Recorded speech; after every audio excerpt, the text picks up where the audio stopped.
You probably just shouldn't even be involved in this. Hey guys, it's Mike here doing something different. And just like everything, we're doing our internet a little bit different too. So, we decided to try out the Verizon Home Cube here. So far, it's been great. I've had it about a week now, and the speeds are phenomenal with. So, there's kind of a little bit of a runaround to get the Verizon Home Cube. They want you to be in a home. But as you guys know, we're in an RV and we want to be mobile.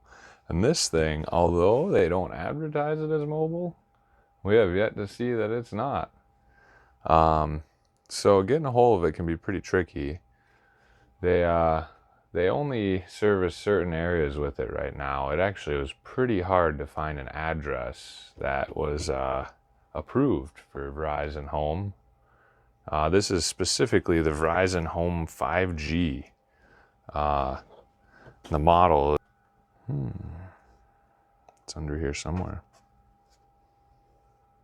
The model is a WNC CR200A. It's their newer version. They had an older, more square version. This one's a little bit more rectangle. It operates on their 5G and 4G wireless bands. So far, the speeds, like I said, have been phenomenal. We get 100 to 200 megabytes per second download, and easily in the 30 to 40 upload. We'll do a speed test even here right now. Snuggie, Snuggie, this film is not about you. Alright guys, so we're going to start by doing a speed test just right on Verizon's own app right here. This is a speed test right through the router itself. We'll get this one going and then we'll verify it with third party through a device on the internet itself.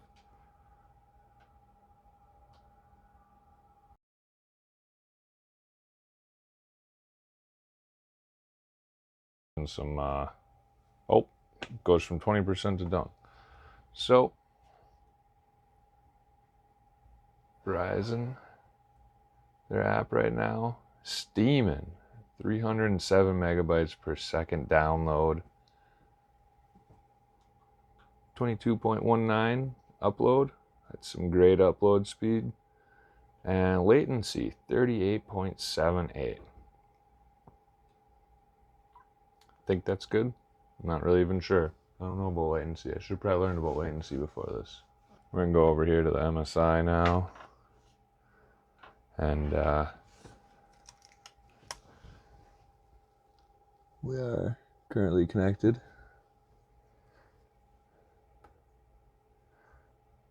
What's this?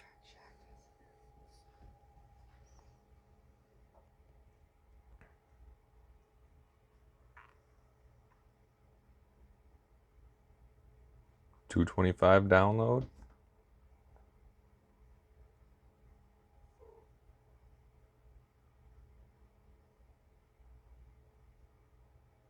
And 22.3 upload with 37 milliseconds of latency. It's not too bad. That's some really good speed right there. That's way better than any hotspot's gonna do ya.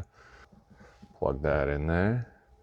See if we can get an even better speed, because this thing does have two Ethernet ports on the bottom and also a Type-C, although I tried the Type-C and the Type-C did not give me a connection. I don't know if I'm missing a driver, if this computer is a little too dated. It's only a couple years old.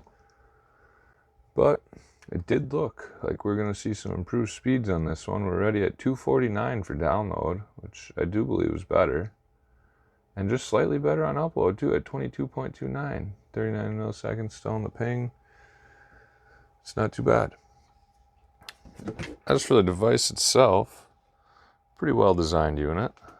It's not too big, size of my hand maybe. It's got your 3 signal bars right there for your cell service. We get great service right here, even though not, like I said, not a single address in this area said it was able to be signed up for. I don't know. We'll flip it around to the back here. Bottom, I mean. We got our Ethernet ports. 2 of them guys. Type C. Our power cord. And I did notice too, this might just be for programming, but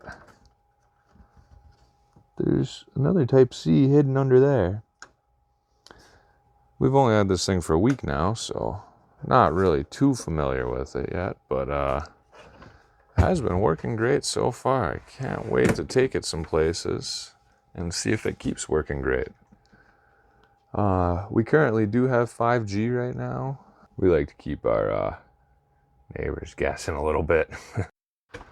About getting this thing though, since they only service a few areas, I just kind of started typing in random addresses until I found one that they approved.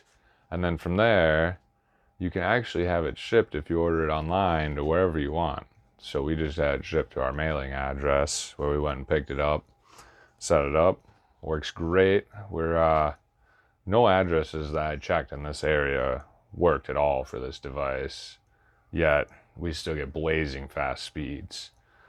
So I've heard a number of stories now from they don't want to congest one area too much, so they don't want to hand these things out left and right. They don't want to compete with the wired providers in certain areas. They have deals with the wired providers. What the truth really is on it, I don't know. I don't know why they don't want to push this technology more, because it is phenomenal. It's so much better than a regular hotspot. But yet it operates on the same service, so it's going to work wherever your hotspot works, just much better. So we're getting it for about $45 a month right now, which I feel that's a steal. I don't got Starlink money. I'm just going to be honest with you guys. Maybe it'll get us there. I don't know. Starlink seems kind of overrated to me. We'll see how this thing does traveling around. Like most of the RVers, we're even kind of a little bit different there. So most people are either traveling all the time or they're stationary, just living in an RV. We're kind of like this weird hybrid of both right now. We got kind of like a home-based campground, but we love to travel, so we try to travel as much as we can. Don't know how much we'll be able to in the winter here, but between the internet, we should be able to keep ourselves happy at home for a few months, save up for some real big adventures in the summer. We're only paying $45 a month for this right now, since we also got a Verizon phone plan. Otherwise, I think it's like $90. It's a bit steeper if you don't have a phone plan, but still, I think Starlink's 90 or 100 at least. So at $45 a month, that's a pretty good deal. You can cancel anytime. We just don't really see any way to lose on trying this thing out, and 2 thumbs up so far. Highly recommend. Great speed. I can game on this thing even. It's been awesome. Give it a try. Alright, so I took this thing about an hour away from home to see how it does out on the move, just kind of testing it out. We still got a pretty fast. Just not going to focus for the life of me. No.